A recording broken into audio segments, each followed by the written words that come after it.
For you. Good.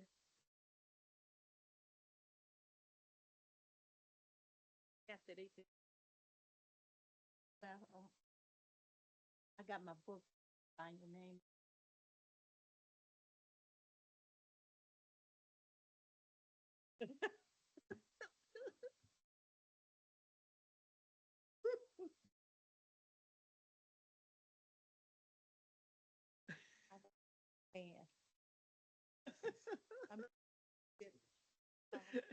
I didn't know anything about the fan.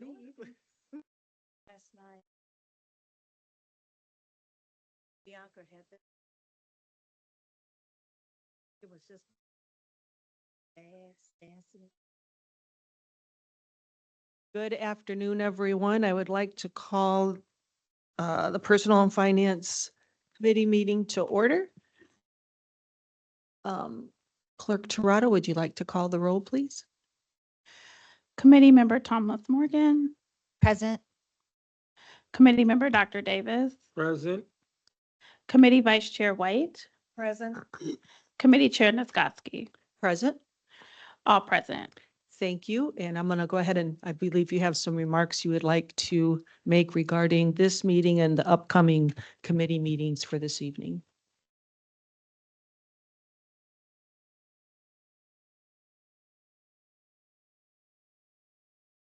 Do you want to explain about the online? Oh, yeah. Yeah. Yeah. Thank you. Do that. Good afternoon, members of the public. For audio quality, we will be muting everyone not speaking by default to maintain good audio quality for council members and yourselves. If you would like to speak during the meeting, during the public portion, please submit your request in the chat.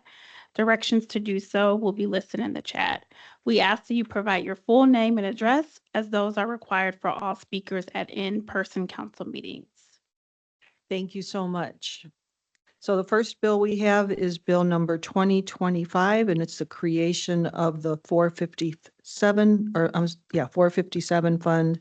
And Bill 2125 is the creation of the 458 fund. Could I entertain a motion that we could hear these two bills together? So move. Second. It's been moved and seconded. Everyone in favor, say aye. Aye. Opposed? Motion carried. And we have our fabulous city controller, Mr. Kyle Willis, here to give us an update on these two funds. Thank you. Kyle Willis, City Controller, offices on the 12th floor. Can make this pretty brief. Bill number 20-25 authorizes creation of Fund 457, which is a capital fund to house the bond proceeds issued for the Madison Lifestyle Project in the amount of 24.48 million. This fund will track all the expenses related to those to that project, and also in bill number 21-25 authorizes creation for Fund 458. This fund is also another capital fund that will house the proceeds raised for the Four Winds Field project in the amount of $44.86 million. Both of these funds are non-reverting, which just means these funds cannot be transferred into the general account once the project, any leftover funds cannot be transferred into the general fund. These funds can only be used for expenses related to either project. Okay, so it's basically just for accountability, transparency, and that these funds stay there just for these projects only. Correct. Okay. Thank you. And the, what did you say was in the 2025? What was that? amount? 20-25, those are the Madison Lifestyle Project bonds. So those are the bonds that are for the area just north or south of, I think it's just south of the Beacon Hospital. Okay. So it'll be a mixed use, some commercial and residential, Okay, and what was that amount in the fund? 24.48 million. 24 million. Okay, thank you. Any questions? Sure. Council Vice President Rachel Tomas Moore. Thank you, Chair. Just for clarification, so this will house the proceeds, but will also, all expenses will be paid out of these accounts for these projects, correct? Correct. So there wouldn't be any other expenses charged anywhere else. All expenses to these projects will come out of this fund. Correct. Thank you. Councilmember White, you have a question? You going good? Good. You're good? Okay. All right, thank you so much. We're going to go ahead and open up the public hearing portion. Is there anyone here wishing to speak in favor of bills 20-25 or 21-25? I do not see anyone in person or online wishing to speak in favor of the bill. Okay, is there anyone wishing to speak against 20-25 or 21-25? I do not see anyone in person or online wishing to speak in opposition. Okay, thank you so much. I see no one here in the chamber for either bill in favor or against, so I'm going to go ahead and close the public hearing portion, bring it back to the committee. Do you have any questions, or I'll entertain a motion regarding the first bill 20-25? I move that we send Bill 20-25 to the Committee of the Whole with a favorable recommendation. Second. Been moved and seconded. I think we have to take a voice. Committee Member Tomas Morgan, Aye. Committee Member Dr. Davis, Aye. Committee Vice Chair White, Aye. Committee Chair Niskoski. Aye. 4 ayes. Okay, thank you. The bill will be sent with a favorable recommendation. And now we're going to go to bill 21-25. I would like to make a motion that Bill 21-25 be sent to the Committee of the Whole with a favorable recommendation. Second. Okay, it's been moved and seconded. Clerk Toronto, we want to call the roll? Committee Member Dr. Davis, Aye. Committee Member Tomas Morgan, Aye. Committee Vice Chair White, Aye. Committee Chair Niskoski. Aye. 4 ayes. Thank you. Bill number 21-25 will be sent with a favorable recommendation as well. And that concludes our business for Personnel and Finance. We're going to go Cool. ahead and adjourn. The next meeting starts at 3:50 for Public Works and Property Vacation. Thank you. Meeting adjourned. Thank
Days.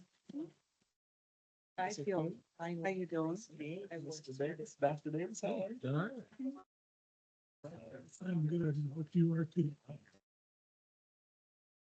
1 minute.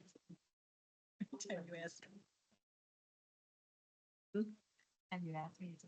1 minute.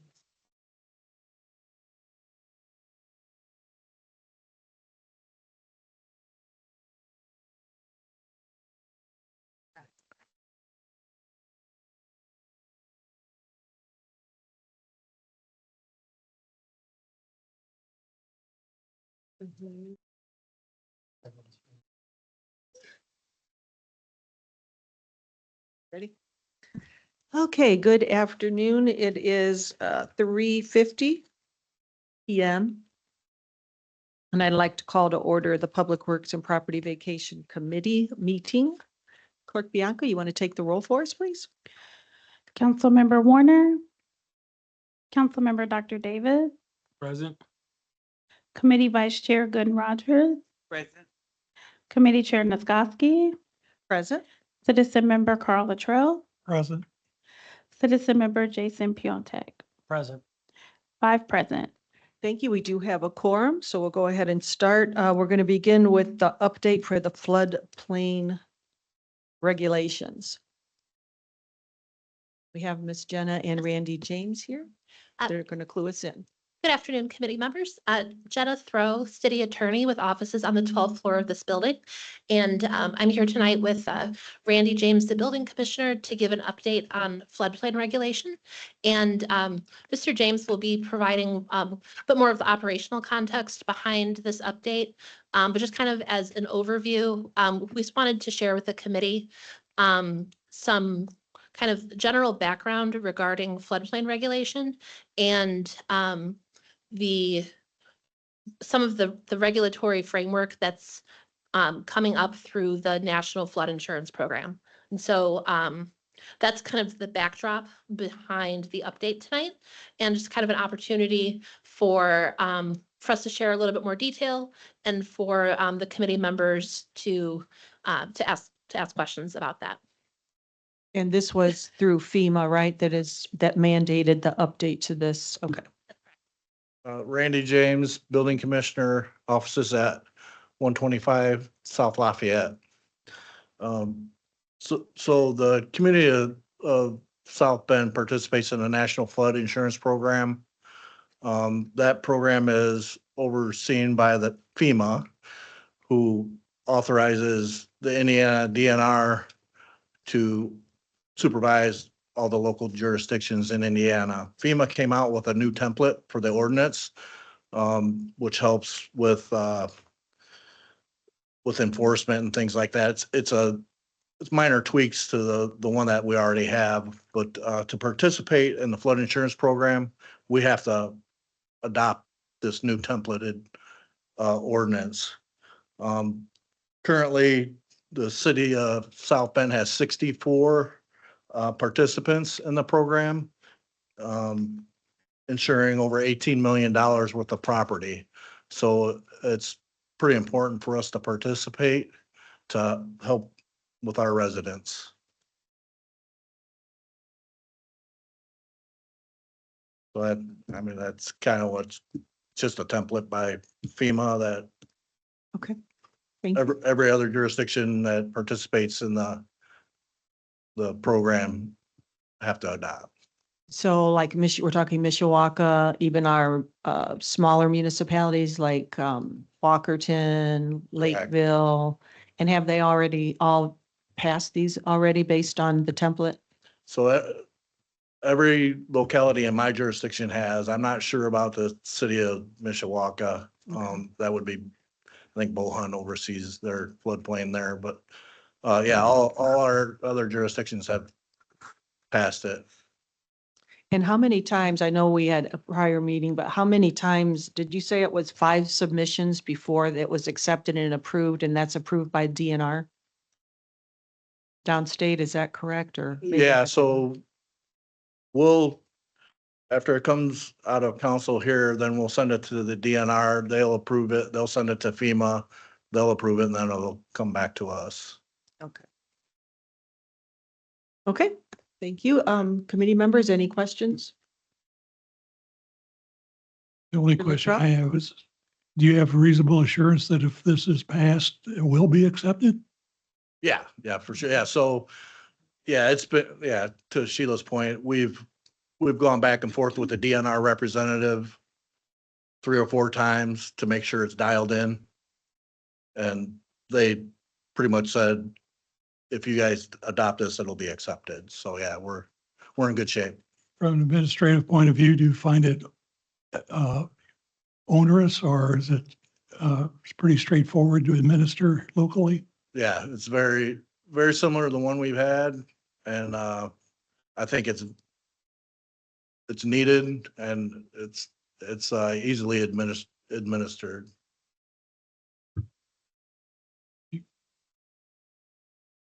Anybody else have any questions? Vice President Tomas Morgan, you had a question? Yes. Thank you very much. I was just curious about the number of participants. You said there were 64 participants. How does that fare at the city our size?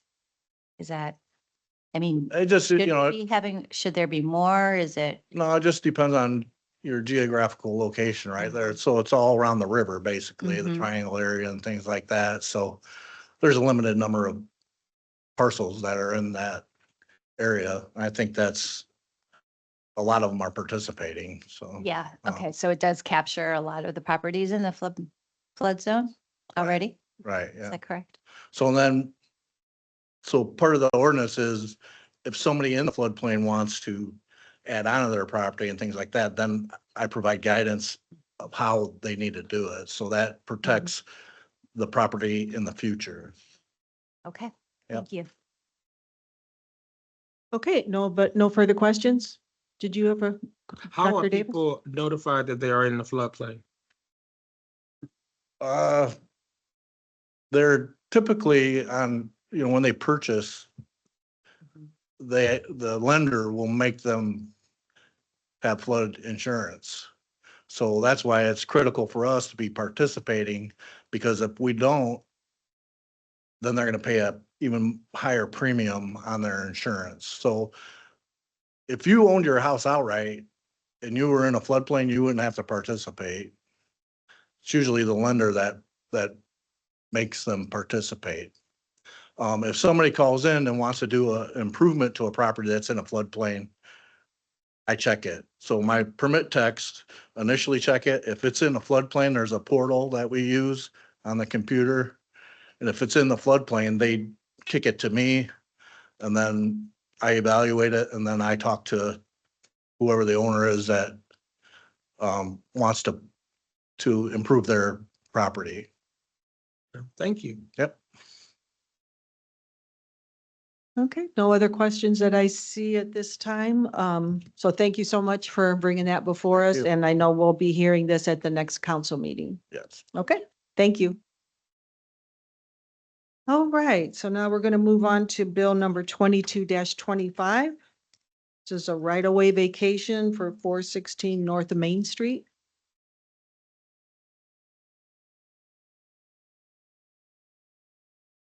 Good afternoon, Angela Smith with Dan Turner Associates, offices located at 1643 Commerce Drive. What we're looking to do here today, and it won't let me share my screen for some reason, but what we're looking to do here is vacate a portion of the right-of-way. This is essentially the roundabout just south of Beacon Hospital where it curves into Main Street. When the state did the realignment, they didn't come back and kind of clean up the right-of-way, which is typical when we have these things. So they bought parcels. But didn't go back through and like vacate the portion that they didn't need. So this vacation takes it to essentially 1 foot behind the sidewalk. What that will do is it'll allow the development that's going to occur on that block to take advantage of the extra space that's between the sidewalk and the actual parcel lines that were there before. So I'd be happy to answer any questions. Thank you. Questions? Mr. Latrell?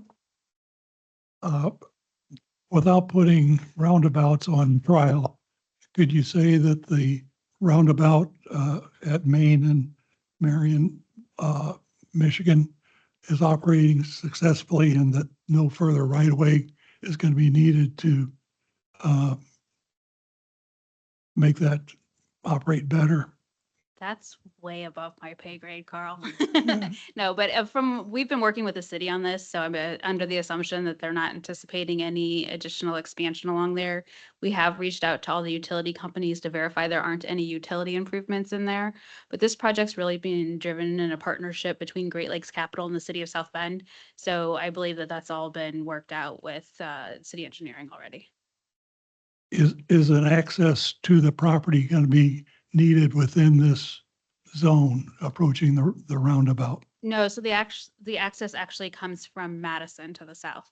So what will happen is following this, we've filed for a subdivision which consolidates all of the parcels in that block into one lot. The alleys that were on that property were previously vacated. And so we're also working with utility companies to make sure that there's no encumbrances in those vacated alleys as well. Thank you. Any other questions? Okay, thank you. We're going to go ahead and open it up then for public hearing. Is there anyone here wishing to speak in favor of bill number 22-25? I do not see anyone in person or online wishing to speak in favor of the bill. Okay, is there anyone wishing to speak against? I do not see anyone in person or online wishing to speak in opposition. Okay, thank you. We're going to go ahead and close the public hearing on bill 22-25. I'll bring it back to the committee. What's the pleasure of the committee with the bill?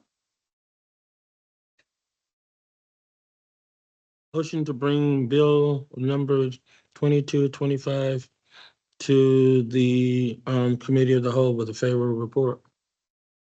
Okay, there's a motion. Is there a second? Second. Okay, Clerk Toronto, could you call the roll, please? Councilmember Dr. Davis, Aye. Committee Vice Chair Gooden Rogers, Aye. Committee Chair Niskoski, Aye. Citizen Member Carl Luttrell, Aye. Citizen Member Jason Piontek. Aye. 5 ayes. Thank you. Bill 22-25 will be sent to the committee of the whole with a favorable recommendation. We're going to move on then to bill 25-22. And I believe Mr. Horvath will be presenting for us. Good afternoon, Council. Eric Horvath with office on the 13th floor of this building. Appreciate your time. Here to present to you a resolution that would allow us to use the build, operate, transfer procurement method that's been in the state law for over 20 years. That just gives us one more tool in our toolbox as we're looking to continue to make sure that we're bringing in projects on time, but also within a budget. And this is a mechanism much like the GSC mechanism or CMC that has a selection process up front. We would work with, we do an RFP and select a developer and then work with them on the design through the design of a large infrastructure project, and ultimately would come up with an agreement on price that they would build, operate, and then at some point in the future, transfer that infrastructure to the city. The state law is pretty flexible in a lot of those terms, and it was initially intended for very large infrastructure projects that would be operated by an entity for a number of years and gave you greater flexibility, in particular with funding as well, financing over time. But as I said, it's not limited to that, and it can be used for a wide variety of procurements. A good example is one that Angela was just here talking about. We've got ready monies with Great Lakes Capital where we're investing in a parking garage on that same place by Beacon. Developers wrapping that with apartments and some commercial. And there's a lot of connection points that we're working on. They're really difficult because the developer has their builder, we've got our builder. We've got to make sure there's constant communication. It probably would have been a good opportunity to do a build, operate, transfer where the developer could have built the entire infrastructure. We could have agreed on terms up front, and then at some point in the future, and they could have even operated it over a period of time, the parking garage, and then at some point could have transferred it back to the city. So that's what this resolution does is one of the things that you have to do in order to use this is there has to be an enabling resolution up front by the council. And so that's what we'd be asking for right now. I'd be happy to answer any questions. Also with me is Michael Schmidt, office on the 12th floor of this building from our legal office. Okay. Thank you so much. Is there any questions, Miss Ophelia Gooden Rogers? Yes, I have a question. So, up under this, what you're asking this bill, would, if there was, a business, say the council voted down or we didn't, pull it through, you know what I'm saying? You understand what I'm saying? If we didn't approve of, then can the city go back and say that they can, undo it? I'm not sure I'm following. So for us to use a developer, we would issue an RFP and we would set certain conditions, and price would be one of those things that we'd weigh against. And we would open that up to developers coming in, which could be in the form of like a builder, right? So a builder could come in, they'd put a proposal together, we'd get multiple proposals, we'd weigh them based on those criteria, and we would select a developer. Then we would work with them to determine, if it's a large infrastructure project, let's just say it's a parking garage. How many stories, how many stalls, all that stuff. We'd figure out a cost that we'd agree on, and we'd come up with a contract for them to build that parking garage for the city, to operate it for a period of time, and then to transfer it at the end of that period of time back to the city. One of the things that I've found is that, along with getting greater flexibility is the ability, and one of the primary reasons we started looking at other procurement methods is, as we went through COVID, we had a period of years there where our design bid build process just wasn't working because we had projects at our wastewater plant that were $7 million projects, and we put them to bid, they'd come in at $15 million. And then we'd scratch our heads because we had planned on it being a $7 million project. We wouldn't do it. We would go back, we'd redo plans, try to put it back out there. If it still came in high, we'd have to try to figure out, can we get more money? Do we have to do something different? With these procurement methods, we know upfront what those costs are, and the Four Winds Field's a good example.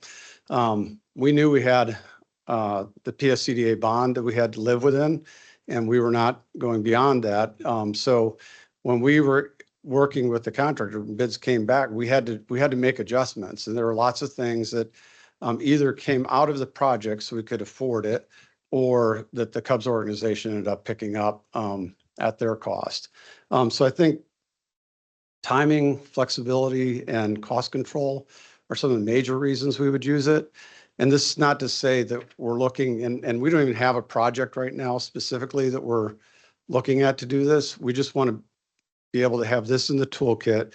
So we'd have BOT, we'd have GSC, we'd have CMC, we'd have design bid build, all these tools that when we feel like one is more appropriate to use than another, we'd have that ability to do so. I'm sorry, Eric, but there's something that I was reading here that I'm not clear on yet. So until I can get the right question or put it together the way I want to present it to you, then right now, that's not the answer I'm looking for. Yeah. I'm that's- sorry. No, that's okay. Which section are you looking at? I'll discuss it later. Okay, Okay. okay. Mr. Jason Piantek, you have a question? Yes.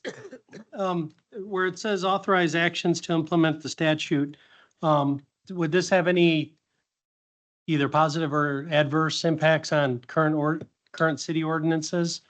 No, so, and Michael, you can speak to this if you like, but the state statute is silent on anything to deal with RBO, anything to deal with MWBE. So home rule would still prevail in that case. There are at times, like for example, CMC does specifically have MWV goals in it. And so when we do CMC process, we do follow the state requirements on those. And then our local processes on everything else. It's not, that's silent in the statute, but in this particular case, it's silent on all those. Thank you. Any other questions? No? Okay. I'm going to go ahead and open up the public hearing. Thank you so Thank you. much. Okay, is there anyone here wishing to speak in favor of Bill 25-22? I do not see anyone in person or online wishing to speak in favor of the bill. Is there anyone wishing to speak against? I do not see anyone in person or online wishing to speak in opposition. Okay, then I'm going to go ahead and I see no one in the chamber. I'm going to go ahead and close the public hearing on Bill number 25-22 and bring it back to the committee. What is the pleasure of the committee regarding the bill? Motion to bring bill number 25-22 to the committee of the whole with a favorable recommendation this evening. Do I have a second? Second. Okay, it's been a motion and seconded. Clerk Toronto, could you call the roll, please? Councilmember Dr. Davis, Aye. Aye. Committee Chair Gooden Rogers, So I have a question right there. So I want to not send this to the committee of the whole. So am I abstaining or what am I doing? I don't want to just, I'm asking a question here because I'm at I don't want to vote for it, no. And that's what I'm asking. What are we doing here? What can I do? So it'll be yay or nay. Nay. Yes, that's what I'm asking. Okay. Okay. and I'm sorry, Committee Vice Chair Gooden Rogers. Councilmember Warner, Aye. Committee Chair Niskoski, Aye. Citizen Member Carl Latrell, Aye. Citizen Member Jason Piontek. Aye. I have 5 ayes and 1 nay. Okay, thank you, Bill. Chair, just for clarification, here we go to the home. Yes, it's a resolution. I'm sorry. Yeah, so can we, do we have to re-vote? Okay, if we can just, for clarification, it doesn't go to the committee of the whole, it goes to the full council. Full council. Yep. Aye. Acknowledge that. And Councilwoman Ophelia Rogers, we'll make sure whatever questions that you have about that, hopefully before the 7 o'clock meeting, to make sure that you have all your questions answered regarding the bill. That's fine. Okay, if there's no other business before the committee, it is now 4:13. I'm going to go ahead and call for adjournment. The next meeting starts at 4:25, and that is community investment. This meeting is adjourned. Thank you.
Okay, we good?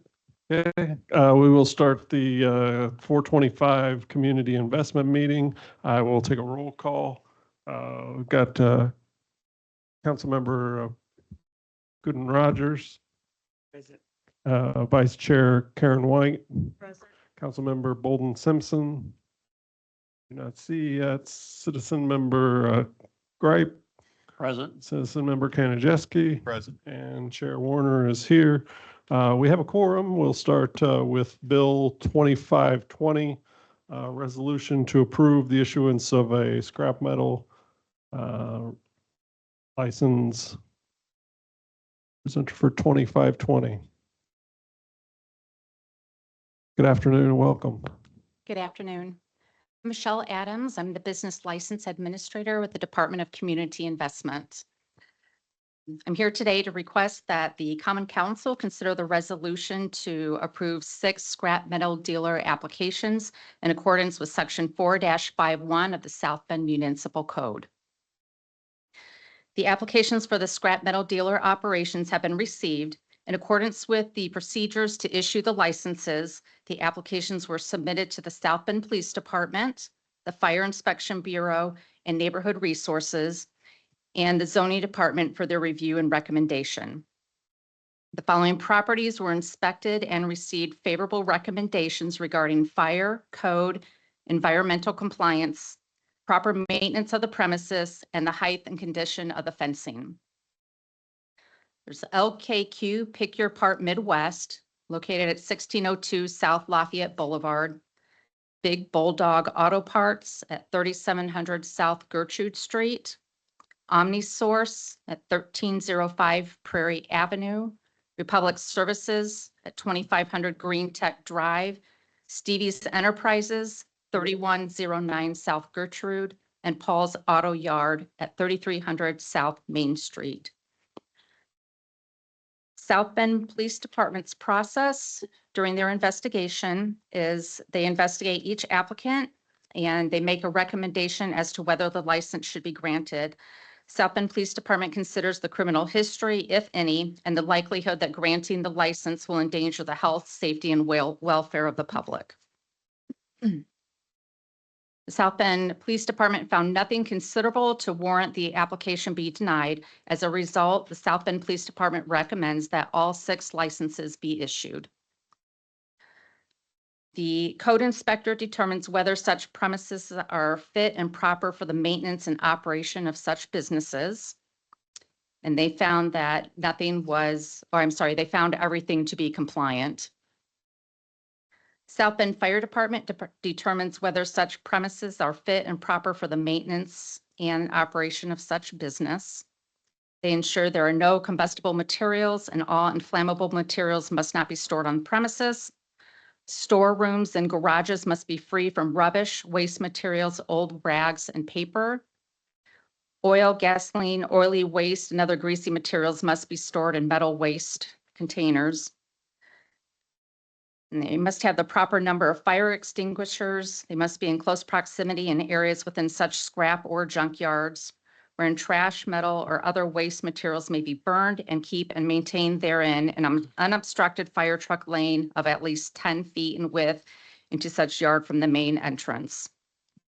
They ensure waste oil containers are double lined or have secondary containment with some sort of berm around the tanks to keep them from being hit by vehicles. If hot work, such as welding or cutting, is being done on the premises, it must be set up away from oil storage area and other combustibles. The zoning department verifies the use of the property is allowed, and along with the code enforcement officer, verified the height and condition of the fence and verified they were all compliant. Each property is considered a legal non-conforming use, so they are allowed. None of the properties had any active notices of violations. So all the reviewing agencies found each property to be compliant and recommend all 6 licenses be issued. Because the applicants have met all the requirements of the ordinance, the attached resolution is respectively submitted for your consideration. Thank you, Michelle. I believe all these are renewals, the 6, is that correct? They are all renewals, Okay. yes. One packet. Committee members, any questions? Council members, any questions? Councilmember Thomas Morgan. Thank you. Thank you so much for your report. I just had my question was, you said there were no active violations of compliance, but are there any, where's my question? Are there any records of complaints of violations from neighboring residents or other businesses? Not in any of these 6. Okay, thank you.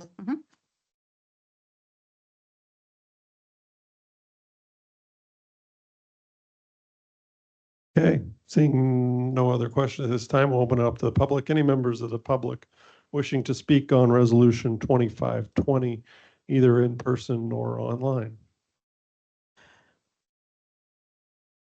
I do not see anyone in person or online wishing to speak in favor of the bill.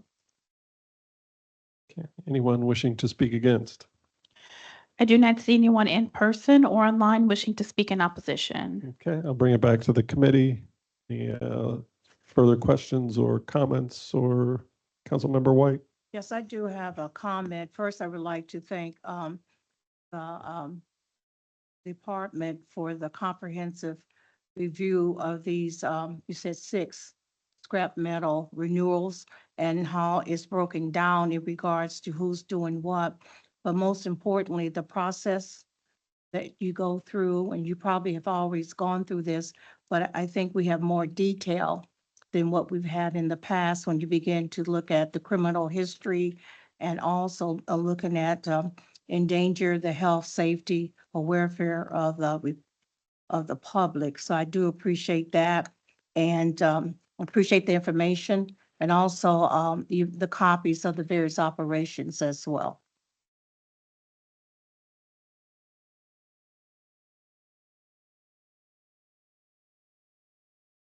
Any other comments, questions?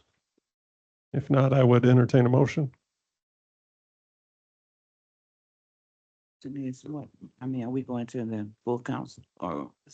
Resolution. So yeah, the resolution would go to the full council. I move that Bill 2520 go to the full council with a favorable recommendation.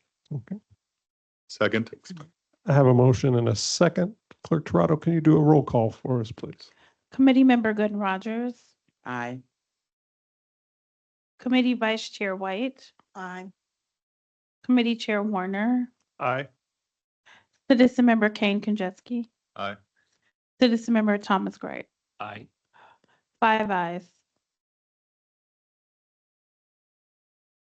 Thank you. Bill 2520 will go to the full council this evening with a favorable recommendation. Next up is Bill 2521.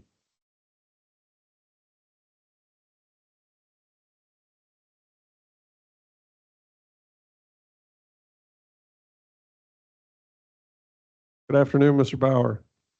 Good afternoon, committee members. Michelle and I will be switching off on this one. So Michelle's going to speak a little bit about the denial process per municipal code for a scrap metal license, and then I'll talk a little bit about violations alleged by the Indiana Department of Environmental Management related to this property.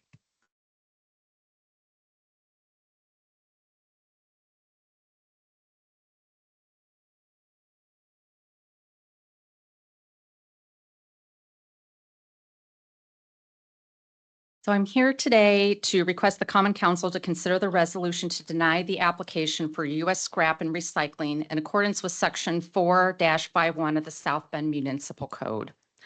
Scrap metal dealers per section 4-51C requires a resolution from the Common Council to approve the issuance of a license for conducting a business and the maintenance and operation of said business.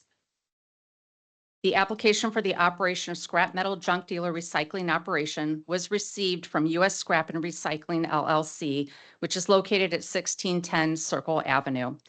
In accordance with the procedure to issue the license, I submitted the application to the Police Department, Fire Inspection Bureau, Neighborhood Resources, and the Zoning Department for their review and recommendations. The applicant's property was inspected by said departments and received favorable recommendations. However, the property was found to have multiple environmental and hazardous waste violations by the Indiana Department of Environmental Management. Excuse me.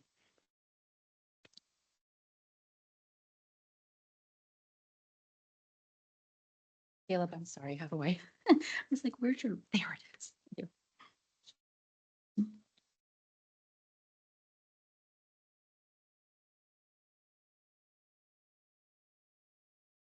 Thank you.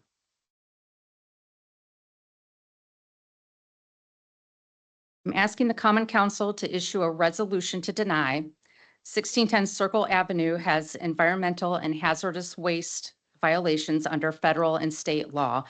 Actions of U.S. Scrap and Recycling LLC violate the applicable city ordinances and have endangered the public. Their license renewal application, I'm requesting that their license renewal application be denied.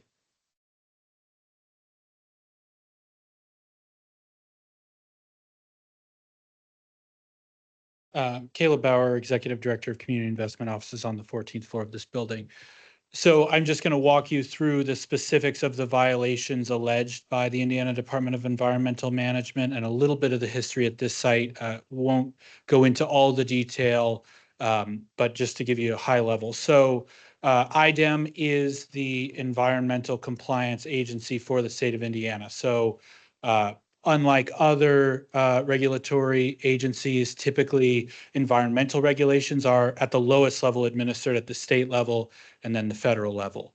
Local governments don't directly administer environmental regulations, but they are, they typically enforce those things through, in our case, the building ordinance, which says that somebody receiving a building permit or receiving a scrap metal license must be compliant with state and federal environmental regulations. So in this case, IDEM discovered violations in 2024 as part of demolition activity that was occurring at the property.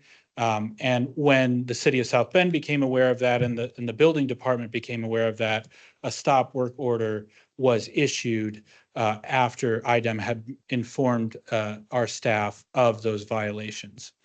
The IDEM commissioner provided a formal notice of those violations on January 14th, 2025, which incorporates both state statute and the Indiana Administrative Code, and incorporates federal hazardous waste management requirements of federal environmental regulations. And so the violations were failure to make a waste determination on certain material, possibly associated with the smelting, refining, rotary furnace, and releases identified in various locations at the site and contents of numerous containers at the site, shipping a large quantity volumes of waste without proper notice to IDEM and documentation for EPA, and deposited solid waste contaminants upon the land in an unacceptable method.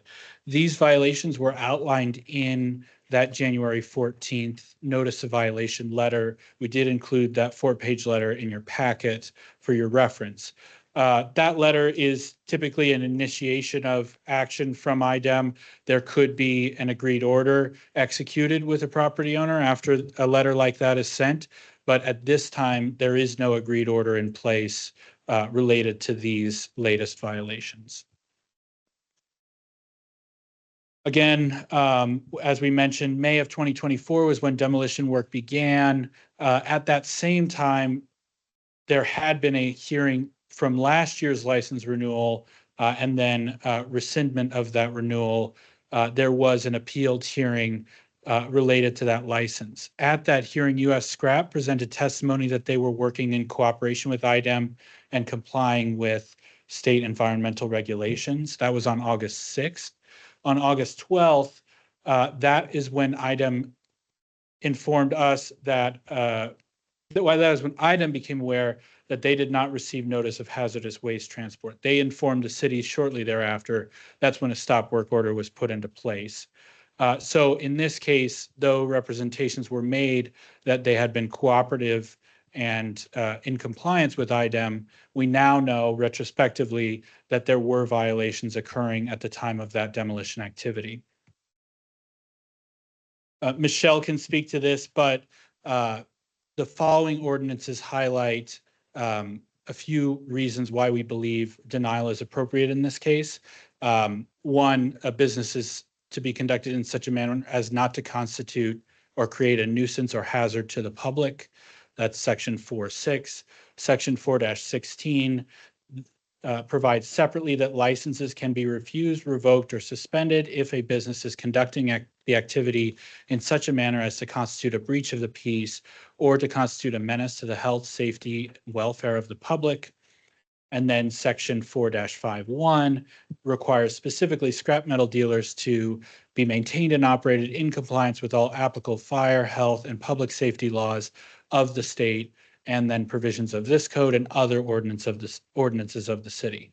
So based on these violations from the notice of violation from the Indiana Department of Environmental Management, we believe all three of these sections are applicable in justifying denial of the license at this time.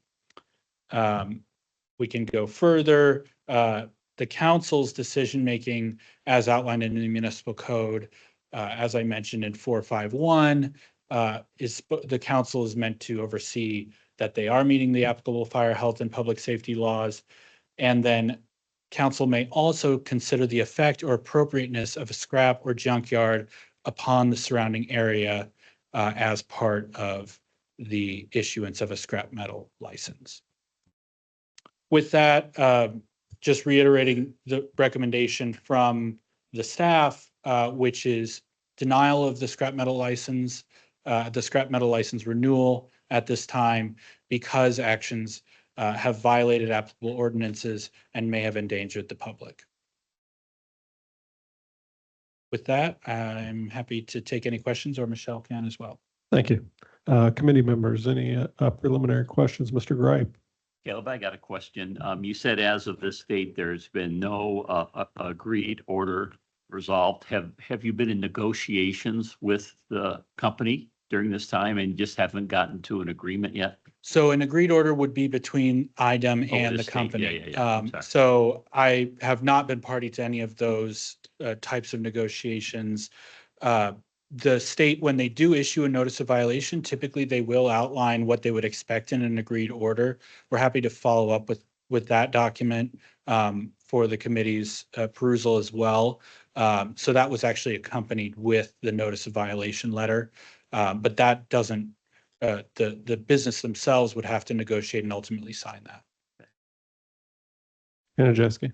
Could you give a brief overview of what U.S. Scrap and Recycling does in terms of business? I mean, are they general purpose taking in debris from multiple sources around the area? And then two, if this were denied, would 2026 look like a typical process, or would it be more difficult for any reason to renew? Yeah. The company, as they laid out in their hearing last year, at this location, their intent is primarily business to business scrap processing. So that would be receiving scrap metal from business users and then processing it for other business users. So not a public junkyard or scrap yard, as we might think of it, where people can come and sell their scrap at the yard. That is what was stated in that license hearing, so I'll leave it at that. As far as if you were to deny this application, it would relate to that legal nonconformance that exists for other continuously renewed scrap metal facilities, that legal nonconformance would be lost if there was not a renewal of the license. And so that would require a new special exception that would come before the Common Council for this property to be reactivated. as a scrap metal facility. Doesn't mean it couldn't, it just needs, would need a special exception before it could be. Councilmember White. I have a couple questions. The first question is that the U.S. Scrap and Recycling, at this point, IDEM has indicated to them that they are out of compliance. And they have outlined those areas of violations. And so do you have a sense in regards to what that process is going to look like and the time frame? Because I know, there's a lot of concerns about, that area and the impact that it has had and also moving forward. So will IDEM be in contact with you in terms of community investment to let you know exactly where it stands and how long would that process have to be? Say, for instance, if U.S. Scrap, if they don't respond, then what do you think would be the next steps? So the initial notice of violation provided them with 60 days to respond. That notice of violation was sent on January 14th. January There 14th. was a response from the business partially to primarily, my read on it would be some clarifications of items outlined in the notice of violation, but it was not a comprehensive response to all the items contained in the notice of violation. That's just my perspective on the response. So we have been in communication with IDEM about particularly the stop work order that remains in place at the facility. That is from the building department. And so that stop work order will remain in place until we are satisfied that there is full compliance with IDEM rules and regulations. And IDEM has been proactively communicating with us to ensure that we have clarity of what their expectations are before they would tell us they're comfortable with demolition activity proceeding. There are a number of things they would expect to see, including resolution of the past violations, but also a better understanding of the characterization of the site. That is, where are the contaminants located throughout this site? A full site characterization is what that would be, and that would be our expectation as well. And then plans to mitigate any contaminants that exist as part of work. So that could be a soil management plan if there are contaminated soils. It could be more complex than that depending on the types of contaminants, but you need the characterization before you can really come up with a comprehensive plan of how you're going to ensure that there is no impact to public health and safety from work occurring on the site. So my second question to that first one is, so IDEM will hold them accountable. Say, for instance, if they just walk away and they have not met the expectations and we still have those issues. So what would happen at that point? Would IDEM go after the company and hold them financially and in liability accountable? I can't speak Okay. I can't speak specifically for IDEM, but I can say theoretically, per a standard IDEM notice of violation, if a party were not to enter into an agreed order with IDEM, then IDEM could move forward towards a judgment against that property owner. And that judgment could entail damages, things like that. As outlined in Indiana code, I would have to get into the details of Indiana code of what the extent of those judgments can be. So I would, we could follow up with that information though.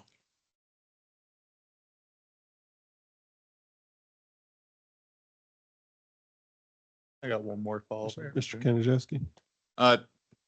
On the January letter of this year, it mentions a 2023 violation letter. And one of the ongoing concerns was like a 500-gallon tank in the inside in the south room. So there was a 2023 IDEM violation as well, or? There was, and there is an agreed order related to those violations. Those violations occurred under previous ownership, so a previous property owner. But that agreed order still carries forth with a new property owner. So U.S. Scrap and Recycling is obligated for that agreed order, the compliance with that agreed order, which lays out management of some of those conditions. And so these violations would not only constitute a new violation of Indiana code, but may also constitute violating the terms of that previous agreed order. And thank you so much. So going back to 2023, if another company were to buy out this current US scrap, then they would also still be under the same obligations that they're similar to what was already put in place. So they would have to meet those guidelines as well, correct? That's correct. And in terms of dealing with businesses that have come before us and testified that everything was okay, but items stepped in, and so therefore their testimony was not found to be correct, what is our procedure dealing with businesses like that in the future? Well, that is, what is our procedure? Generally, it would be if businesses are making false statements in the course of these activities, that certainly is part of the rationale for requesting this denial, that we do not believe that statement was correct or appropriate. So that, I guess that would be, potentially looking at, is there action that needs to be taken regarding that business's ability to do business in the city if they are not making accurate statements in the course of review of their ability to conduct business safely in the city of South Bend. And I'm glad you worded it like that, because with the effort that they took last year, that was a lot of effort, everything with neighbors, with everything else. And for them to come and basically, if IDEM had not caught that, it would have continued. And when a business has to be stopped because somebody else caught them and they had said that they were fine, I just think that we just need to really, to me, it blows my credibility and everyone to do business with them again.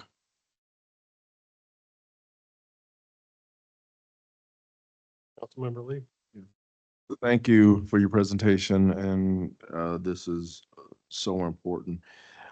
You said that U.S. Scrap and Recycling had began to remove items.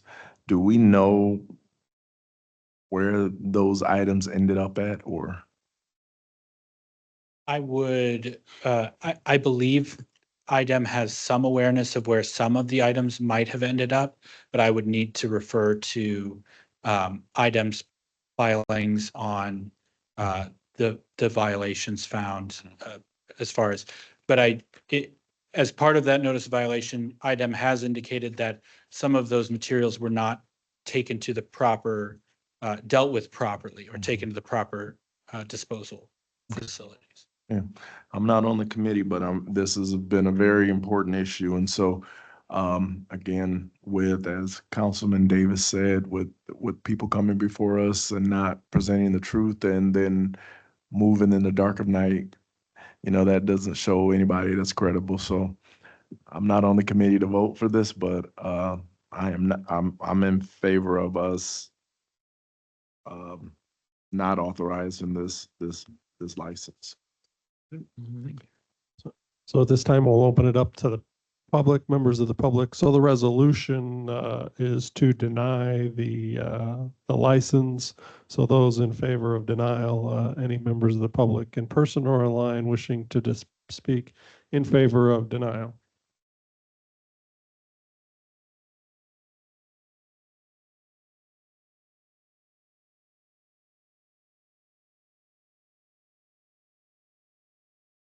We will need your name and address, please. Thank you. Good afternoon. My name is Donald Rogers. I reside at 508.5 West Washington Street in the near West Side neighborhood. I'm speaking against the renewal of this. Two of the members on the DS today spoke of trustworthiness of this for business going forward. I'd like to just make two issues noted of our experience with them. One is at a previous hearing in the neighborhood, we had assumed for 20 some years that this was a vacant fallow brownfield.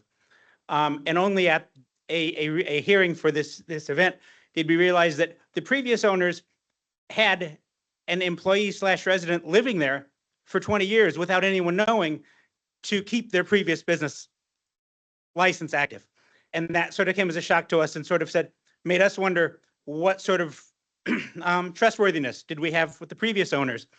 And then after this, the next round, when we did go through the round and the neighborhood learned that there were things happening in the neighborhood and that there shouldn't have been destruction going on this property, we took some aerial photos and realized that they had been tearing down buildings without our knowledge.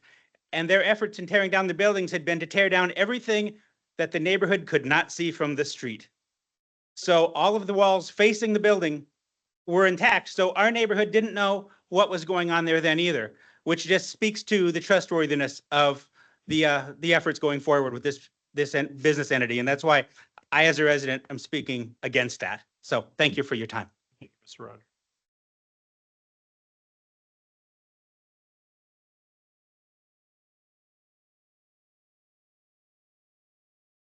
Good afternoon. Marty Mecklenburg, 925 West Washington Street, and current president of the Near West Side Neighborhood Association. There's a neighborhood directly impacted by this project and this property. Also here to speak against the license renewal. This is a bit of the neighborhood, as Donnie referenced. It's been neglected for a long time.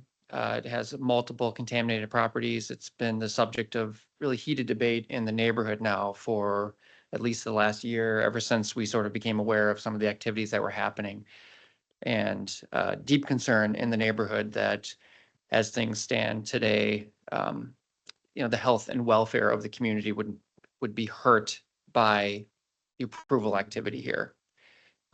Many neighbors, I can't speak for all the neighbors, of course, but we've had meetings, 20, 30, 40 people, and a lot of concern in the neighborhood about what this would mean for the neighborhood.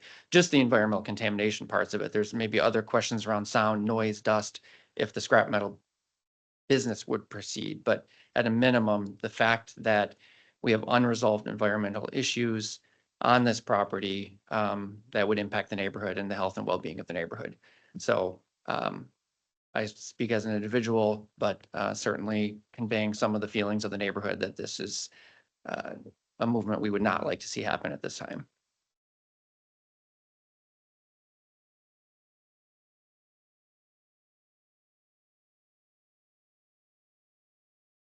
Ann Mannix, 724 West Washington. I wanted to talk a little, I wanted to thank everyone that's been involved. Caleb spent a lot of time investigating this.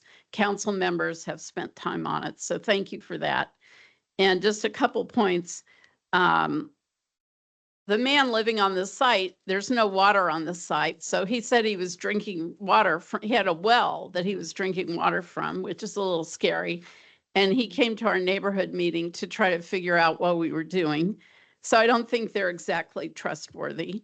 And then I have everything about this is on this environmental virtual file cabinet. Kane knows about it. So IDEM sent them 2 like 13-page documents. And the response to all this was 2 pages, which is sort of perfunctory. So they said, we'll send more stuff, but they haven't done it. That was March 14th. So I don't know what they're planning to do. And then I just thought I'd talk about the general health and welfare of the neighborhood. We did a neighborhood plan a couple of years ago, and there's a lot of development proposed next to the site, but we have homeowners right against the site, and I don't think anyone is going to want to buy a new home or build a new home next to an environmentally contaminated site. So it sort of cast a negative light around the neighborhood. And the plan identified a priority area for development on Napier Street, which is a couple blocks away from the site. And then the Martin Luther King Center is also a couple blocks north of the site. So it's not good for the neighborhood at all. And then the zoning, this site is zoned industrial, but right next to it is that big site in the 1500 block, that's zoned urban flex. And then there's home ownership, U2 neighborhood zoning right next to the site as well, which is single family homes and duplexes. So I don't think we want to have people building houses or living next to an environmentally hazardous site. And then finally, the plan talks about industrial lots. And the two things it says to do are investigate ways to reuse industrial properties and work with federal, state, regional, and local governments to connect property owners with resources to assess and remediate brownfield sites. So the plan is definitely not in favor of leaving Hurwitch Iron like it is. And so that's all I have to say. And thank you for listening and helping us.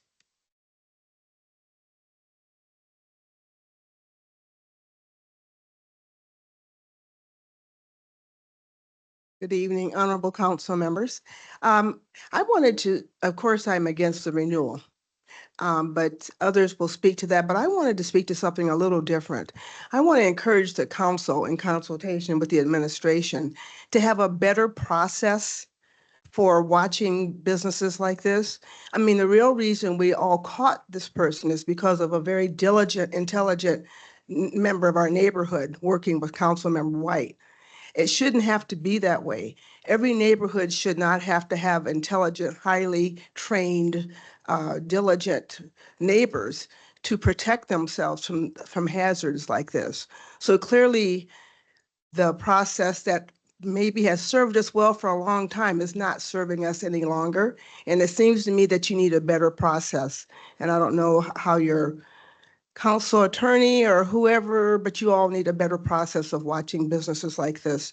That area is so large that they could do anything back there and we wouldn't know it. And we even had fire marshals and police officers who were supposed to come and check things off, but didn't go on the property or were turned away, or they had believed a relationship with who was there. And so they moved dirt and all kinds of things, but they moved it through our neighborhood, which means the tires that were on the dirt and whatever else that was in that went through our neighborhood. So again, I just want to say that I would encourage you to come up with a better plan. Lots of urban neighborhoods throughout our country, but especially in the Midwest, we had these businesses and neighbors living together back in the old days, and now we are living with the ravages of that process. So again, I just want to encourage you, come up with a better mousetrap because this one isn't working. And I appreciate all the work you've done. I appreciate all the work that the administration has done. I know that nobody wants to see these horrors go on, but it isn't enough for us to just feel bad. We really need to put some better processes in place. Thank you.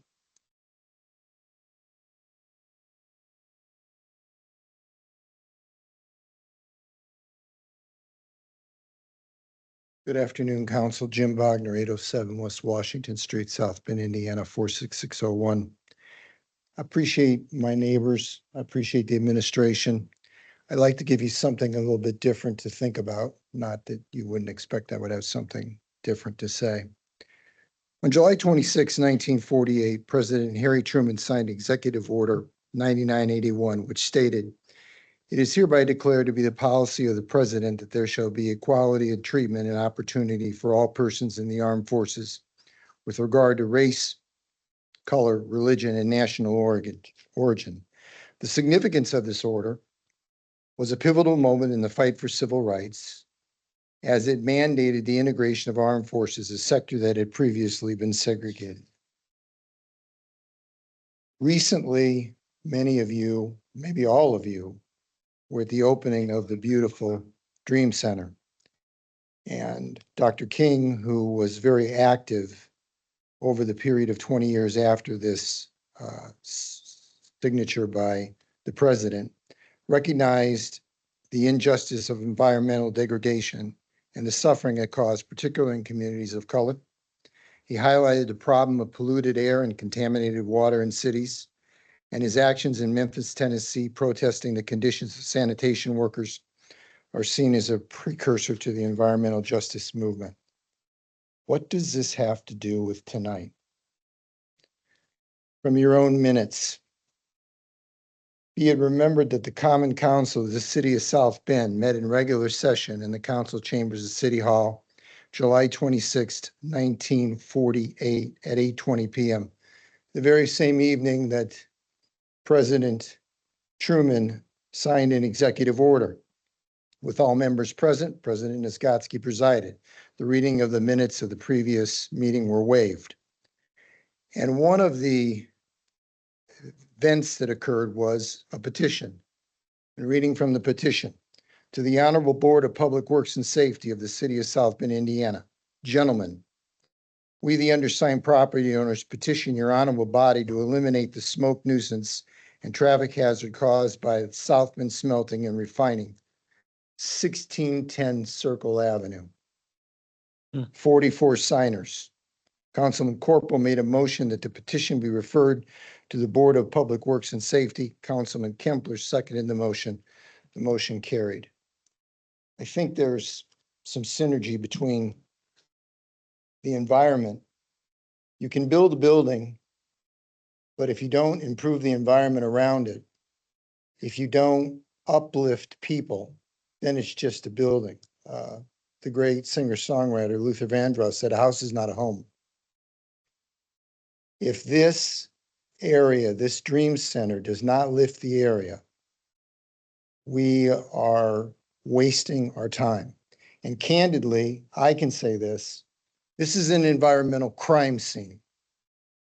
I've been on the property before. I've seen the damage to the property afterwards. And the real question isn't the denial of the license, but what happens next? Who cleans this mess up? And it is an absolute mess. And I would encourage anyone, it's very hard to see, but it's severe damage. I would also like to thank the administration who has done yeoman's work in terms of trying to straighten this mess out. And it is a mess. I urge this council not to just deny this license, but to make an emphatic statement that we're not going to tolerate this anymore, not just in this neighborhood and in other neighborhoods.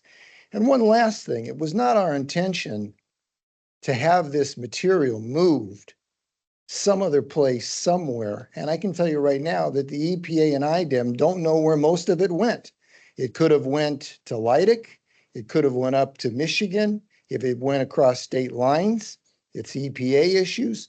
There are serious problems with this. And my biggest concern is what happens if these people walk away? Then the city is left with a real mess. So I want to thank the council. I especially want to thank Councilwoman White for her efforts, and at the time, Raphael Morton. And I also cannot forget Mr. Davis. So I appreciate everything you folks have done, and I really appreciate my neighbors. I think there's a possibility of something great happening in this part of the neighborhood. I'd like to be around to see it happen, but that won't work unless I get your help. Thank you very much.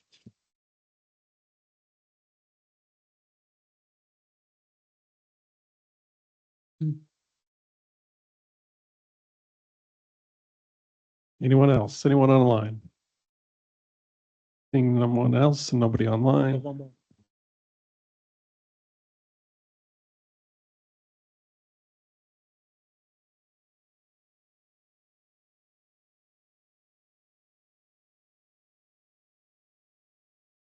Thank you. My name is James Curley.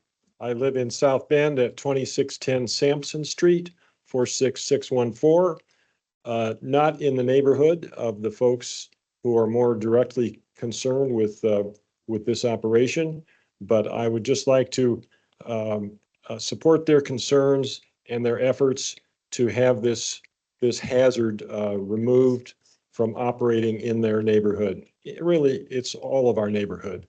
And I think that to every extent possible, I hope that we would be able to kind of clean things up and prevent things like this from ongoing. Thank you.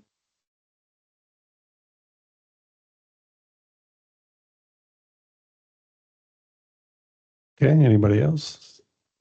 Seeing nobody else, any of those wishing to speak in opposition of Bill 2521, and Bill 2521 recommends the denial of the license. So this would be in favor of the license. I do not see anyone in person or online wishing to speak in opposition. Thank you. With that, so on process, as I just said, the resolution recommends the denial. The resolution states, I got it here, the license application for the following business, U.S. Scrap and Recycling LLC, 16 Circle Avenue is denied, so the sending forward favorably would be a denial. Mr. Palmer, I'm not sure if the bill is rejected, that wouldn't constitute acceptance or approval. Was I correct? There would still be another resolution for approval if, okay, so this time, any comments? If not, I would entertain a motion. Councilmember White. Yes, I just want to thank the council, the administration, because we've been working on this for quite some time and the efforts that they put forth. And also to really embrace, that there were some difficulties there. And also the health department, they came on board very early. And Commissioner Raphael Morton as well, and the neighborhood, themselves. And so again, it just shows when we work together, we can get things done. And it doesn't matter who's leading it. The issue is that it gets done. So I just want to say thank you so much. Is that a motion, Councilmember White? Yes, yes, it is. That's the motion. I make a motion Okay. to accept the resolution Okay. and the denying the license for US Scrap and Recycling. Okay, we've got multiple seconds here. So the motion is favorable for the denial of the license. Clerk Toronto, please do the roll call. Committee Member Gooden Rogers, Aye. Committee Vice Chair White, Aye. Committee Chair Warner, Aye.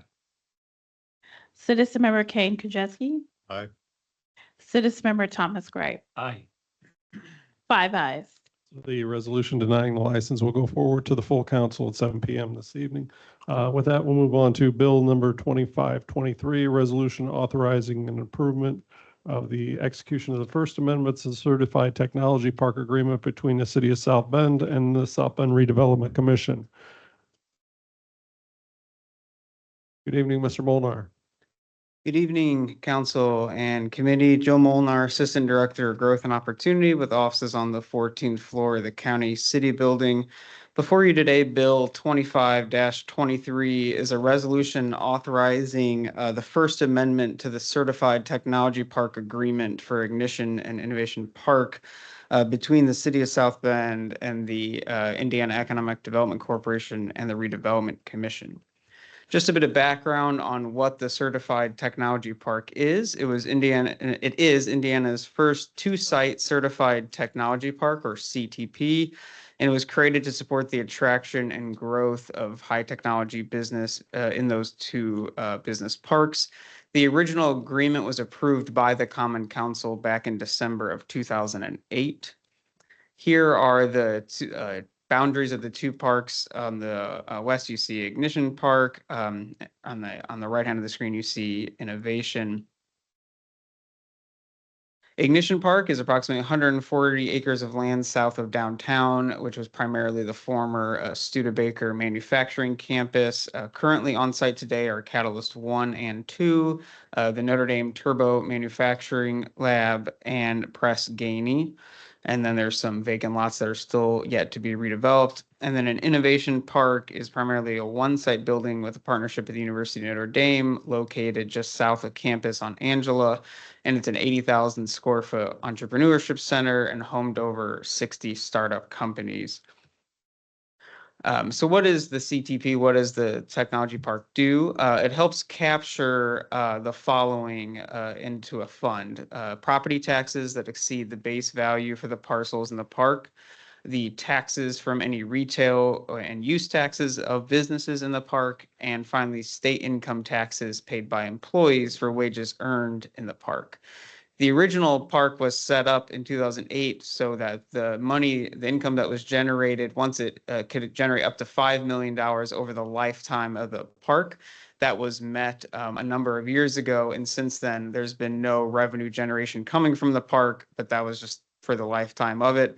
The money had been reinvested back into Ignition Park, helping build many of the utilities and helping the businesses that were founded there. But once that $5 million cap was met, there was no more income generating coming from the park. However, in 2023, the Indiana State Legislature allowed for the technology park recertification and created a new level 2 CTP, which had not existed before then. And it recertified Ignition and Innovation Park as a level 2 CTP retroactive effectively July 1st, 2023. The IEDC reached out to the city in late 2023, I believe, let us know this opportunity to recertify as level 2, and we've been working through that application since then, and that application has been accepted, and this would be the last step to get that level 2 certification.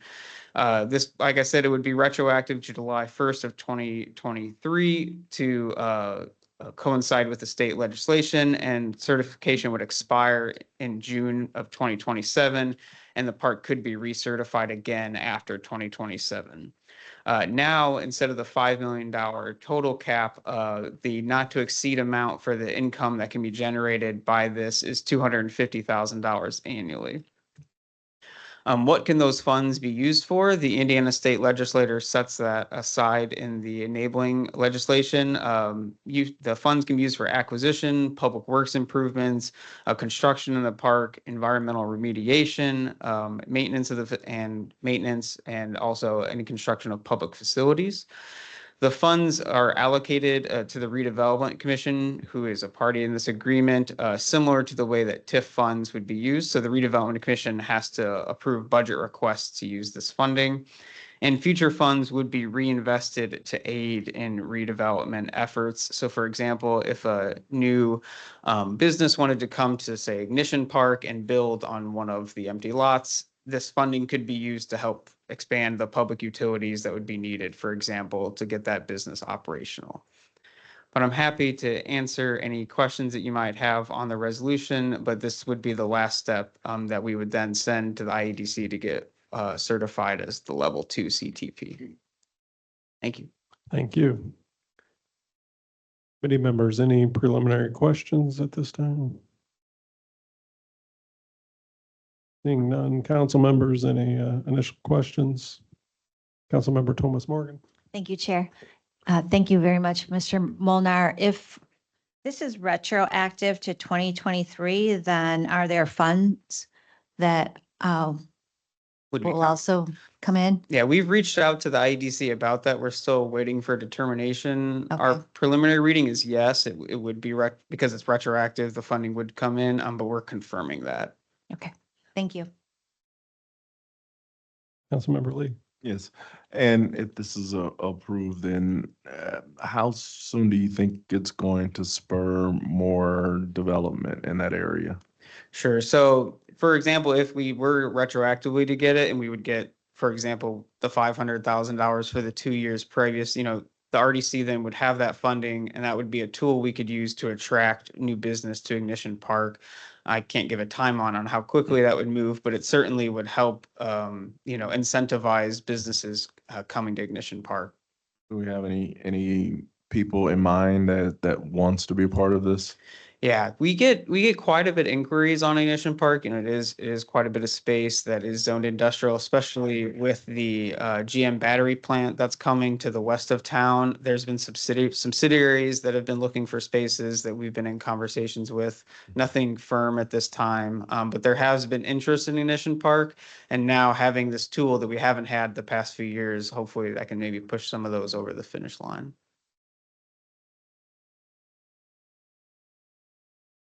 Okay, seeing nobody else at this time, we'll open it up to the public. Any members of the public wishing to speak on Resolution 2523, either in person or online?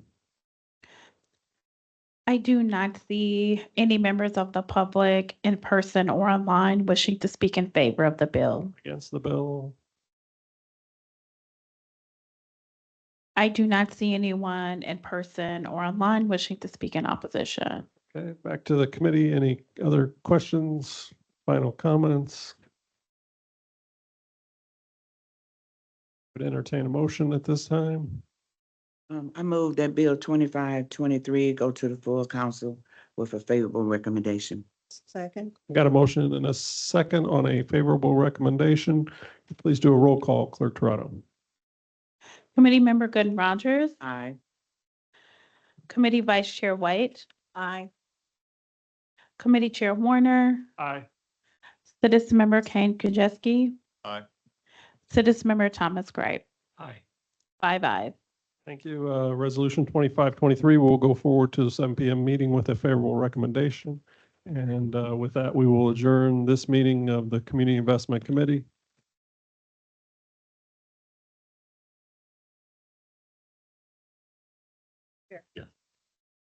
Thank you. They will get some stuff going soon.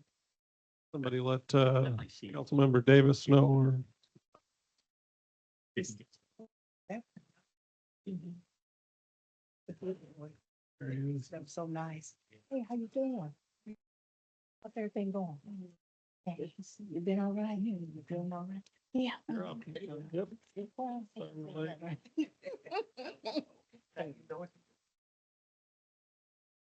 You know what I'm talking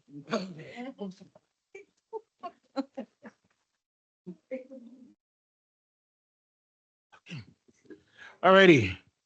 We'd like to call our zoning and annexation committee to order. Yeah. Committee Chair Dr. Davis, Okay.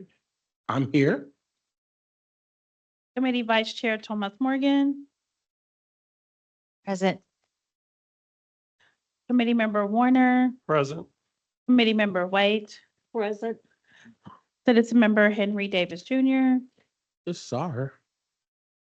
Citizen Member Stacy Odom. I don't know where Stacy. Oh, there she is. Okay. Yeah. She's present. Okay. 5 present. Thank you. Thank you. Oh, no problem. We will now hear bill number 0625, special exception at 411 Cottage Grove Avenue. Skip Morrell, Principal Development Planner with offices on the 14th floor of this building. As mentioned, this is a special exception at 411 Cottage Grove to allow a duplex. The owner is VIP Flip LLC. Mm-hmm. So if we look here, this is the sort of the local context. You can see this lot is currently vacant. And then kind of an aerial view to show a number of vacant lots in this area. The proposed construction would be utilizing the South Bend pre-approved stacked duplex. So this building, as mentioned, would be a newly constructed duplex on the currently vacant lot. A 2-unit dwelling would provide more residents to the area, which would increase safety and the general welfare of the community. So you can see this is utilizing the South Bend pre-approved plans, which are consistent with the scale and character of the built form of the surrounding area. And this request is consistent with the South Bend Comprehensive Plan Objective H1, encouraging residential developments to contain a mix of housing types, densities, price ranges, and amenities. This comes to you from the BZA with a favorable recommendation. Happy to take Okay. any questions. Thank you. Questions at this time? My committee members. Or whichever. Okay. Don't see any questions at this time. We have a presenter.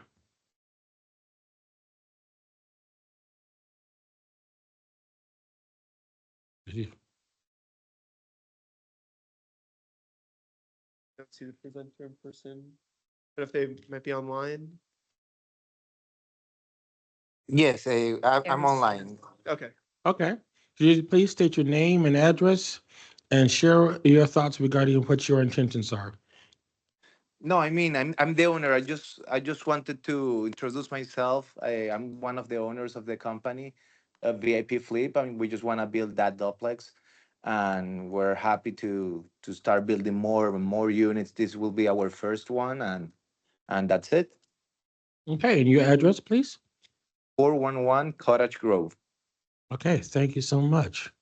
All right, we will now move toward our public. Anybody from the public, online or in person, would like to share their thoughts? In favor? I do not see anyone in person or online wishing to speak in favor of the bill. Okay. Anybody in public who would like to speak in opposition to this bill? I do not see anyone in person or online wishing to speak in opposition. Okay, we'll close our public hearing and bring it back to our council for a recommendation or comments. Any recommendation or comments at this time from our committee?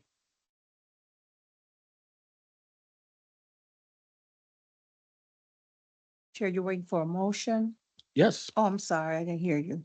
I would like to make a motion that Bill 0625 be sent to the full council with a favorable recommendation. Okay, just question, did that go to the full council or does go to the The committee? committee of the whole, I'm sorry. Committee of the whole or full Yes, council? it goes to the committee of the whole. Okay, That's my committee of the mistake. whole, just matter to make sure. Mhm. All righty, do we have a second? Second, okay, can we have a roll call, please? Councilmember White, Aye. Councilmember Warner, Aye. Committee Vice Chair Thomas Morgan, Aye. Citizen Member Stacy Odom, Aye. Committee Chair Dr. Davis. Aye. 5 ayes. Thank you so kindly. That goes to the committee of the whole with a favorable recommendation. We see you tonight at 7:00. Okay, bill number 2. The second bill will be bill number 1525, special exemption at 1335 Corby Boulevard. Good evening, council, or good evening committee. My name is Tim Staub and I'm the zoning specialist with offices on the 14th floor. I'm here to present on the special exception petition for 1335 Corby Boulevard.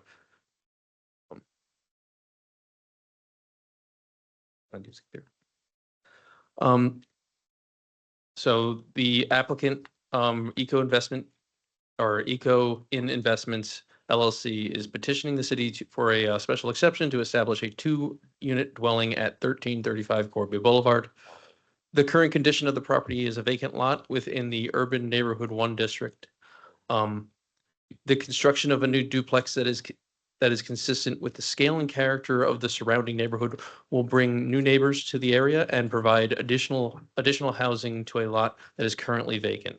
It is consistent with the city plan objective H1.1 to encourage residential development to contain a mix of housing types, densities, price ranges, and amenities, and it is also consistent with the Northeast Neighborhood Plan objective 3.5 to support production of a range of housing types, including new construction and rehabilitation of market rate and affordable rental housing.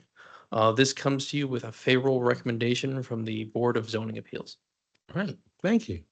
Any questions at this time? If not, is our presenter here. Hi.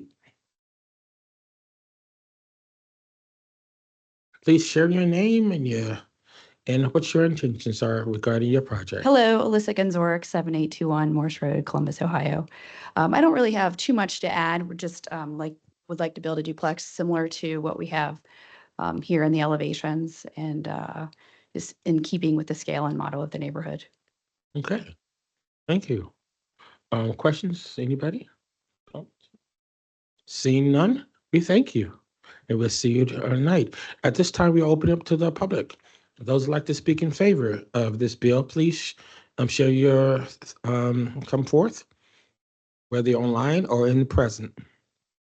I do not see anyone in person or online wishing to speak in favor of the bill. Likewise, those who'd like to speak in opposition, online or in person, could you please share your thoughts? I do not see anyone in person or online wishing to speak in opposition of the bill. Thank you. The public hearing is closed and we bring it back to the committee for a recommendation or any other comments. Make a motion to send 1625 forward to the committee of the whole with a favorable recommendation. That's 15. 1625, yeah. Or no, I'm sorry. 1525. I'll get it right one of these times. Okay, 1525. All right, we have a motion for 1525. I second. We have a motion and second. My clerk, could you please undo the roll? Councilmember White, Aye. Councilmember Warner, Aye. Committee Vice Chair Thomas Morgan, Aye. Citizen Member Stacy Odom, Aye. Committee Chair Dr. Davis. Aye. 5 ayes. Thank you. We look forward to seeing you tonight. Thank you. Now we move to Bill number 1625, Special Exception 1253 Corby Boulevard. All right, good evening. Tim Staub, zoning specialist with offices on the 14th floor. We're here, here to present on the special exception petition for the 1253 Corby Boulevard. The applicant Eco IN Investments LLC is petitioning the city for a special exception to establish a 2-unit dwelling at 1253 Corby Boulevard. The current condition of the property is a vacant lot within urban neighborhood 1 district. The construction of a new duplex is consistent with the scale and character of the surrounding neighborhood and will bring in new neighbors to the area and provide additional housing to a lot that is currently vacant. It is consistent with the city plan objective H1.1 to encourage residential development to contain a mix of housing types, densities, price ranges, and amenities. And it is also consistent with the Northeast Neighborhood Plan Objective 3.5. Support the production of a range of housing types, including new construction and rehabilitation of market rate and affordable rental housing. This comes to you with a favorable recommendation from the Board of Zoning Appeals. Okay. Any questions? Seeing none, we'll then turn it over to our presenter again. Come on back up from Columbus, Ohio. Buckeye. All right. Just state your name and share us your same thoughts, same routine. Alyssa Genzorek again, similar to last, just keeping with scale and design of the neighborhood, something similar to this elevation here. Okay. Any questions for her? Yes, go ahead. I meant to ask this before, but are these your first projects in South Bend? Yes, we are. We've done several in Columbus, existing buildings, but similar to this project. Well, welcome to Thank South you. Bend and thank you for your investment. Thank Yes, you. indeed. All righty. Thank you so much. And you. any other questions? Seeing none, we can head on back to your seat and we thank you.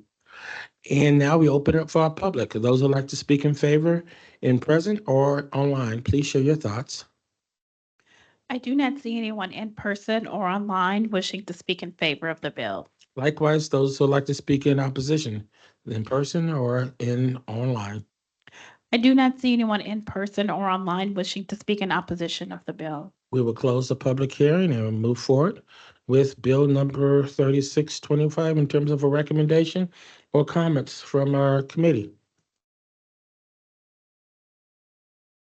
I'll move that we send Bill 1625 to the Committee of the Whole with a favorable recommendation.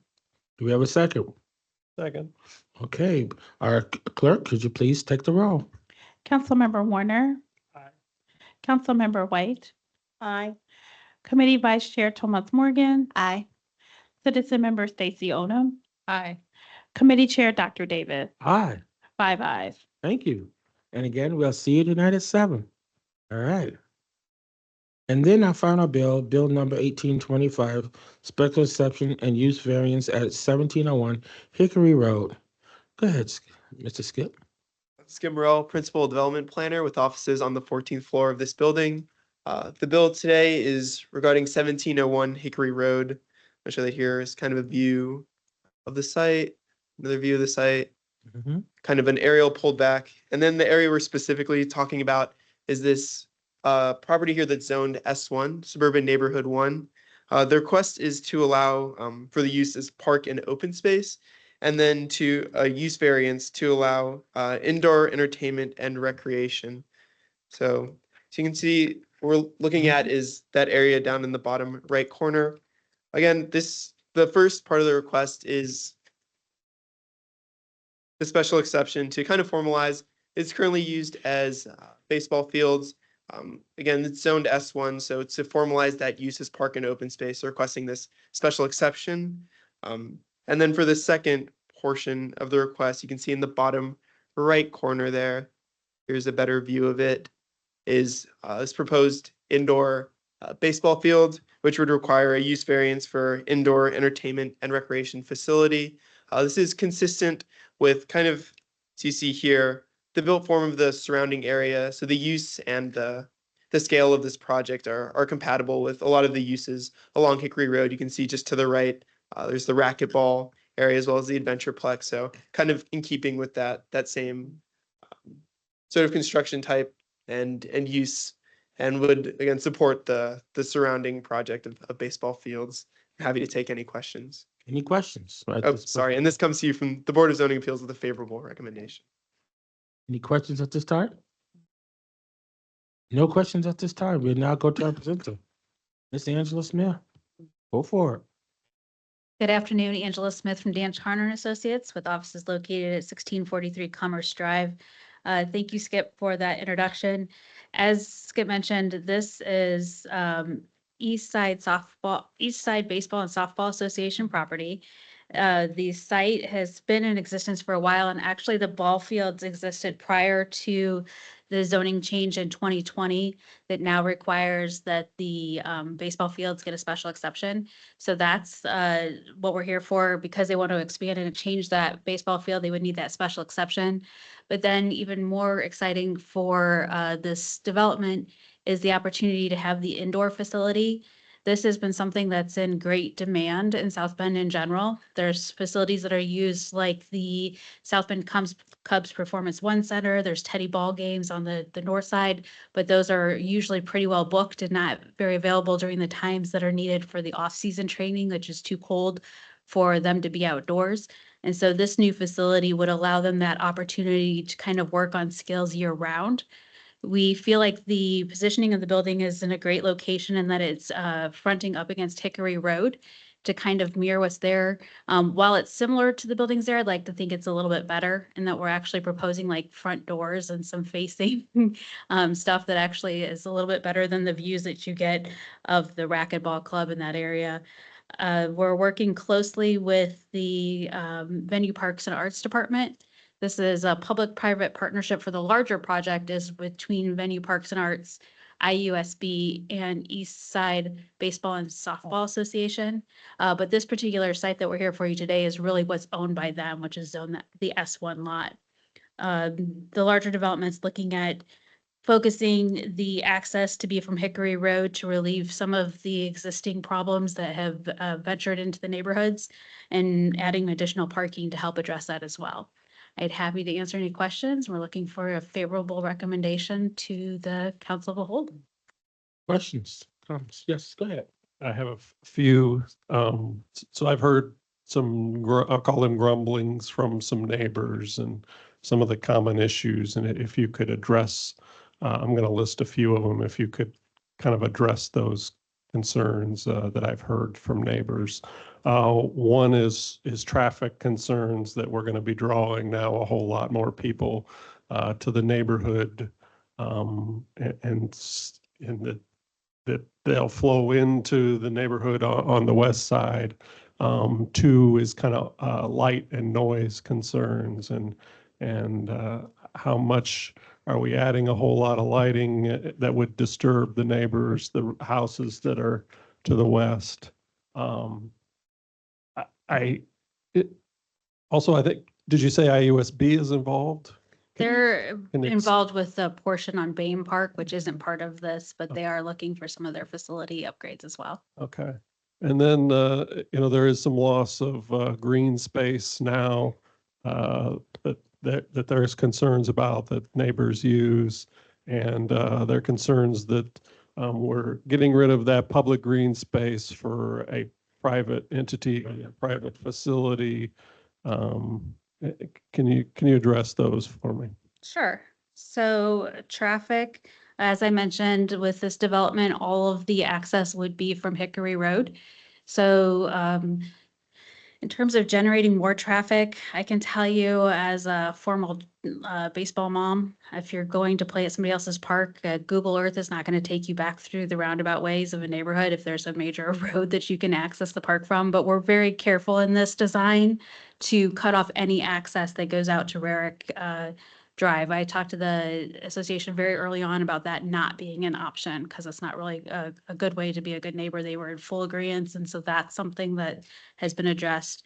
We believe Hickory can more than handle the traffic that's going to be needed here, and the additional parking will also help prevent people from parking in the neighborhood. So we're looking at adding 183 parking spaces. That's good. I know I've been out there and parking has been an issue for 10 years out there. So Yeah, I end so- up kind of parking everywhere. Right. So not too long ago, they did add some parking to the south. They're looking at redoing some of the parking that would be, let's see if I can unhide this here. So they are looking at redoing some of the parking on their existing facility here as well to help better define that so that they're maximizing that use that was already approved. So they have these 2 lots here. But this would certainly be a huge addition. 184 spaces is a lot of spaces. In terms of attracting more people also, one of the goals of this facility is right now the playing on Saturdays in particular have to go quite long into the day because they're all using the same baseball diamonds. This gives the opportunity of them having more places to play so they can end earlier in the day. This is also, they're also looking at some innovative options that will allow them to switch from softball to baseball almost flawlessly in a quick amount of time because they'd be using a turf system. So this gives the flexibility as the program changes that they can also do that as well. In terms of lighting and noise, the South Bend ordinance has gotten stricter on our dark sky regulations since the 2020 ordinance was adopted. So in addition to having 0-foot candle regulations at the property line, there's also maximum lumen levels and other things that would help address this. I used a good example. If you go down Ireland Road and you look at the newer car dealership on the north side of the road versus the older car dealership on the south side of the road, you'll notice a significant difference. So that's a great place for you to kind of see how that difference could impact that. In terms of loss of green space, this particular area is looking at having a more active role. Bain Park has approximately 8 to 10 acres of undeveloped open space. That's significant for any neighborhood within the city of South Bend. 8 to 10 acres is a large area of open space right there in that near facility that you can see. This is a lease that has been in place between the east side and the parks for a little while now. They're just now getting to the point where they're starting to move forward on that. That ground lease does allow for some of this, but it's a continued partnership between VPA and Eastside to make sure that what they're developing is not only beneficial to the park, but they're exploring some really cool examples of places they found other places where they have this kind of public-private, not-for-profit kind of partnership where some of the diamonds are opened in different ways, where they can kind of fence off very limited areas to make sure that things are not taken but still open to people. So there's some things that they're exploring that way. And that final design has not been worked out. This is sort of a dream vision that you see on the screen here, but we're still a long ways from making that a reality. So they are very interested in being good neighbors. At the BZA meeting, we did collect all of the names and address and contact information from everybody that was there so we can continue to engage them in this process as we go forward. I think that answers those questions, but if I missed one, let me know. Yeah, I got 2 more for you. if I Sure. may, Chair. Right. So one is, are any of the fields to the west by the neighborhood, would those have lights and be lighted fields? We're still kind of working through that. The goal is probably not to, because I think the whole intention is to kind of get those done, but with our weather, that is an opportunity that they'd be available to them. They'd require the full shielding and the dark sky regulations that are in place. And they would be pointing, it looks like the way your fields are set up, they would be pointing to the east and away from the houses. Yeah, so the orientation of the diamonds was very intentionally taken to make sure that the press boxes are placed in such a way that they're not immediately against the residential area. They have some innovations in sound technology that are way beyond my capabilities, but I don't imagine they would be doing anything out here that would be in those noise violation hours of the night that are in place for the city of South Bend. So. Okay. Last question. I knew they're doing some fundraising and still construction is a ways off. What would that kind of timeline look like? I'm not sure because they're still very early in the stage. What they have told us is that they can't fully engage the fundraising process until they know they can go forward and what they're exactly fundraising for. I know that the first phase of the project would be the indoor facility and the field on their particular lot. So that is the first stage of this. And I think a lot of the timing of that from there would depend on what their funding sources are once they start the full engagement. Okay. It's not happening, this year for sure. Okay, thank you. And I just, for the benefit of the committee and council, I do know you hosted a neighborhood engagement meeting out there. I thank you for that. Any kind of feedback from that you want to? Yeah, so we had a neighborhood meeting at Howard Park. We also attended several VPA meetings they had to sign on to the application for the variance portion, which the BZA already heard. So we had to meet with them several times. Those were open as well. Most of the issues that you raised tonight were the issues that came up then. There was some discussion about some trees that were cut down under a previous agreement. I found out later that that was because AEP came through and expanded the transmission lines and cut down all the trees. Yeah, but- that was, Yeah. that was a different issue, yeah. Yeah, and you'll see here the amount of vegetation that we would be putting in. So in addition to what the park would want to do to be a good neighbor, we would have to meet all of the city requirements in terms of adding sidewalks, adding streetscape trees, adding parking area screening, adding foundation landscaping. So all of those things would be quite extensive on the property. And I think it was more than 3 times the number of trees that we'd be installing is significantly more than what's there now. So they're not proposing to like clear cut a whole bunch of stuff if they can avoid the few trees that are in this particular area. Thank you. Yeah. The Bame Park that's further south is a really huge asset to the neighborhood as well. So I'd feel a lot less confident coming before you this evening if there wasn't that large open space right there. Any other questions? Yes, thank you very much. I drove through that and then I drove around just to refresh my memory. So this does look like, and especially explaining what VPA will do with sidewalks and everything, that looks like it would provide some nice improvement to the area. Mike, you had said that nothing's going to begin this year. What is the expected timeline? Again, I think a lot of that will depend on fundraising. The first phase would be this indoor facility, so I wouldn't expect them, they might do some ground clearing maybe in the fall after the baseball season's over, so that wouldn't be till October. But at the very earliest, I would see any kind of groundbreaking would probably be mid to late spring next year. Okay. If all of their dreams were answered and they were able to raise the funds for that. I think when the numbers started coming in on the reality of some of this, that it takes a little bit of time to kind of reach that goal. Thank you. Any other questions? All right, we thank you for your presentation. We open it up to the public. Those who would like to speak in favor, who are present or online, please share your thoughts. I do not see anyone in person or online wishing to speak in favor of the bill. Likewise, those who would like to speak in opposition, who are present or online, please share your thoughts. I do not see anyone in person or online wishing to speak in opposition of the bill. Thank you. We close the public and we bring it back to the committee for a recommendation or final thoughts. I'd like to make a motion that Bill 1825 be sent to the Committee of the Whole with favorable recommendation. Give a second. Okay, we got a second. Could you please take the roll, our clerk? Councilmember White, Aye. Councilmember Warner, Aye. Committee Vice Chair Thomas Morgan, Aye. Citizen Member Stacy Odom, Aye. Committee Chair Dr. David. Aye. 5 ayes. Okay, thank you so kindly. And we are now adjourned. Thank you for coming.